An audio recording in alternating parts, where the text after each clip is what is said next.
ঐতিহ্যমণ্ডিত বৰদলৈ ট্ৰফিৰ নতুন আৰ্হি প্ৰস্তুত। বৰদলৈ ট্ৰফিৰ গৰিমা ঘূৰাই অনাৰ চেষ্টা গুৱাহাটী ক্ৰীড়া সন্থাৰ।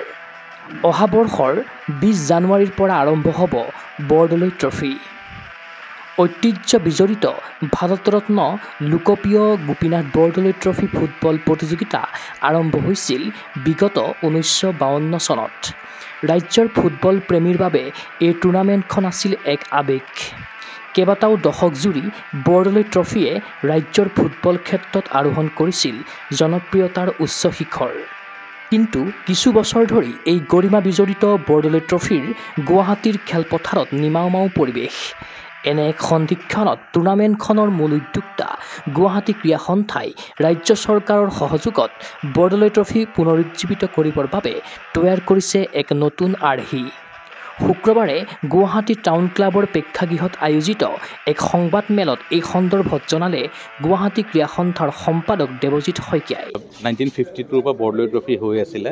এখন খুব পপুলাৰ টুৰ্ণামেণ্ট আছিলে অসমত, আপোনালোকে জানেই।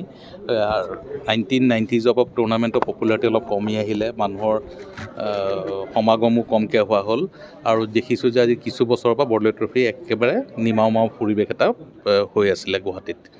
চ' আমি বৰদলৈ ট্ৰফিক এটা নতুন ৰূপত সজাই পৰাই আগবঢ়াবলৈ খুজিছোঁ আৰু অসম চৰকাৰৰ ওচৰত আমি আগবাঢ়িছিলোঁ।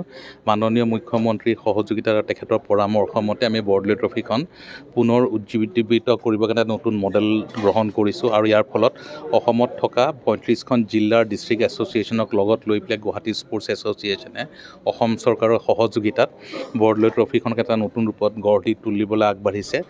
অহা বছৰৰ 20 জানুৱাৰীৰ পৰা আৰম্ভ হ'ব আগন্তুক বৰদলৈ ট্ৰফি ফুটবল টুৰ্ণামেণ্ট। প্ৰতিযোগিতাৰ প্ৰথম ৰাউণ্ডত 35খন জিলাৰ শ্ৰেষ্ঠ 8টাকৈ ফুটবল ক্লাবে অংশগ্ৰহণ কৰাৰ বাবে লাভ কৰিব সুযোগ, যাৰ ফলত প্ৰথম ৰাউণ্ডত মুঠ 280টাকৈ দলে বৰদলৈ ট্ৰফিৰ সৈতে সংযুক্ত হ'ব। ইফালে 35খন জিলাক 6টা ক্লাষ্টাৰত বিভক্ত কৰা হৈছে। প্ৰতি জিলাৰ চেম্পিয়ন দলটোৱে ক্লাষ্টাৰ ৰাউণ্ডত দাঙি ধৰিব প্ৰদৰ্শন। অহা বছৰ 2025 চনৰ 20 জানুৱাৰীৰ পৰা আমি টুৰ্ণামেণ্টখন আৰম্ভ কৰিব, য'ত 35খন জিলাৰ টপ 8 টীম, প্ৰত্যেকখন জিলাৰ 8টা ওপৰৰ টীমে টুৰ্ণামেণ্টখন আৰম্ভ কৰিব, যাৰ ফলত প্ৰায় 280টা টীমে বৰদলৈ ট্ৰফি খেলিব প্ৰথম ৰাউণ্ডত।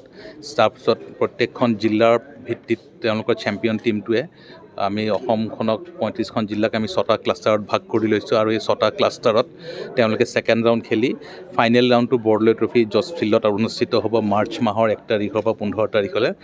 আনহাতে প্ৰতি ক্লাষ্টাৰ ৰাউণ্ডৰ শ্ৰেষ্ঠ 2টা দলে ফাইনেল ৰাউণ্ডত দেখুৱাব দুভৰিৰ যাদু। ফাইনেল ৰাউণ্ডত 2টাকৈ দলে অংশগ্ৰহণ কৰিলে ক্লাষ্টাৰ ৰাউণ্ডৰ পৰা অহা ফুটবল দলৰ সংখ্যা হ'বগৈ মুঠ 12টা।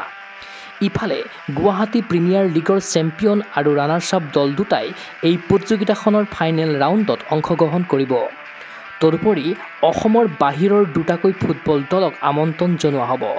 সৰ্বমুঠ 16টাকৈ দলে গুৱাহাটীৰ জজ খেলপথাৰত বৰদলৈ ট্ৰফিৰ ফাইনেল ৰাউণ্ডত উজাৰি দিব শ্ৰেষ্ঠত্ব। ফাইনেল ৰাউণ্ডটো বৰদলৈ ট্ৰফি জজ ফিল্ডত অনুষ্ঠিত হ'ব মাৰ্চ মাহৰ 1 তাৰিখৰ পৰা 15 তাৰিখলৈ, য'ত প্ৰত্যেকটো ক্লাষ্টাৰৰ টপ 2টা টীম, তেনেকুৱা হিচাপত চাবলৈ গ'লে 12টা টীম, লগত গুৱাহাটী প্ৰিমিয়াৰ লীগৰ 2টা champion and runners up team আৰু 2টা আমি অসমৰ বাহিৰৰ টীমক ইনভাইট কৰি আনি টুৰ্ণামেণ্টখন পাতিম। উল্লেখ্য যে বৰদলৈ ট্ৰফিৰ ফুটবল টুৰ্ণামেণ্টত অনুষ্ঠিত হ'ব মুঠ 608খন মেচ। সেইদৰে 284টা দল, 6500গৰাকী ফুটবলাৰ, 1200 কৰ্মকৰ্তাৰ অংশগ্ৰহণেৰে গুৱাহাটী ক্ৰীড়া সন্থাই তৈয়াৰ কৰিছে আটকধুনীয়া বৰদলৈ ট্ৰফিৰ আৰ্হি। 3টা ভাগত বিভক্ত টুৰ্ণামেণ্টখনৰ প্ৰথম ৰাউণ্ড 20 জানুৱাৰীৰ পৰা 5 ফেব্ৰুৱাৰীলৈ, ক্লাষ্টাৰ ৰাউণ্ড 10 ফেব্ৰুৱাৰীৰ পৰা 15 ফেব্ৰুৱাৰীলৈ আৰু 1 মাৰ্চৰ পৰা 15 মাৰ্চলৈ অনুষ্ঠিত হ'ব ফাইনেল ৰাউণ্ড। গোটেই টুৰ্ণামেণ্টখনত প্ৰায় 608খন মেচ টুৰ্ণামেণ্টত হ'ব, 284টা টীমে খেলিব আৰু প্ৰায় 5600 খেলুৱৈৰ লগতে 1200 কৰ্মকৰ্তা জড়িত হৈ থাকিব। এই টুৰ্ণামেণ্টখন 3টা ভাগত হ'ব। জানুৱাৰী 20ৰ পৰা 5 ফেব্ৰুৱাৰীলৈ ফাৰ্ষ্ট ৰাউণ্ড ডিষ্ট্ৰিক্ট লেভেলত, ক্লাষ্টাৰ ৰাউণ্ডটো হ'ব 10 ফেব্ৰুৱাৰীৰ পৰা 15 ফেব্ৰুৱাৰী আৰু ফাইনেল ৰাউণ্ডটো গুৱাহাটীত 16টা টীমৰ মাজত নকআউট বেচিছত হ'ব, সেইটো 1 মাৰ্চৰ পৰা 15 মাৰ্চ।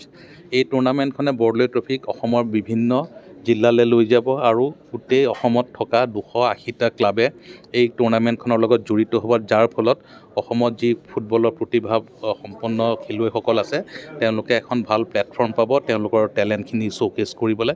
আৰু মই ভাবোঁ যে এই টুৰ্ণামেণ্টখন বৰদলৈ ট্ৰফিখন নতুন ৰূপত যিটো আগবাঢ়িব সি অসমত এটা ফুটবলৰ আলোড়ন সৃষ্টি কৰিব। ক্ৰীড়া অনুৰাগীৰ আশা সাফল্যমণ্ডিত হওক বৰদলৈ ট্ৰফিৰ নতুন আৰ্হি।